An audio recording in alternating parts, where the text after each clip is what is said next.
Hello, I am Dr. Neeraja, Chief Fertility Specialist, Dr. Neeraja's Fertility and Gynec Center, KPHB, 6th phase. So ఒకవేళ మనం పేషెంట్ని PCOD ఒకవేళ diagnose చేస్తే treatment ఎలా ఉంటుంది? సో వీళ్ళకి మెయిన్ అండి మనకు weight loss, lifestyle management, stress management, psychological counselling చాలా చాలా ఇంపార్టెంట్. వీళ్ళు పీసీఓడి అనగానే టెన్షన్ పడిపోతూ ఉంటారు, నాకు సైకిల్స్ రావు, ప్రెగ్నెన్సీ రాదు అని.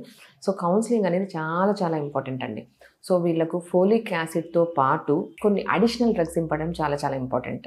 Main CoQ supplements, myo inositol supplements, vitamin D supplements, cinnamon, melatonin supplements, berberine plant product supplements ఇవన్నీ అడ్వైజ్ చేయడం జరుగుతుంది.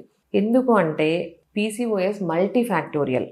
It's inflammatory disorder, it's hereditary disorder, obesity వల్ల వస్తుంది, హైపర్ కొలెస్ట్రాల్ ఉంటుంది, prone to diabetes, borderline diabetes ఉంటుంది, insulin resistance ఉంటుంది, and anovulation ఉంటుంది. కాబట్టి మనం ఇన్ని టైప్స్ ఆఫ్ ట్రీట్మెంట్స్లో ప్రతి దాంట్లోన ఒకటి యాంటీ ఇన్ఫ్లమేటరీగా మనకు యూజ్ అవుతుంది, ఒకటి షుగర్ లెవెల్స్ కంట్రోల్ చేయడము, ఒకటి ఎగ్ క్వాలిటీ కంట్రోల్ చేయడము, ఒకటి ఓవులేషన్ రావడము. సో ఇవన్నీ యూజెస్ ఉంటాయి. కాబట్టి పీసీఓడి పేషెంట్స్కి మనకు కొన్ని డ్రగ్స్ కొన్ని ఎక్కువ అడ్వైజ్ చేయడం జరుగుతుంది. సో దానివల్ల మనము అన్ని లెవెల్లో చెక్ చేయడం జరుగుతుంది. సో కొన్ని ఎగ్ క్వాలిటీ పెరగడం, కొన్ని ఓవులేషన్ జరగడం, కొన్ని వెయిట్ లాట్కి అడ్వైజ్ చేస్తుంటాము, కొన్ని vitamin D supplements like fish oil, omega 3 fatty acids, salmon ఇవన్నీ అడ్వైజ్ చేయడం జరుగుతుంది.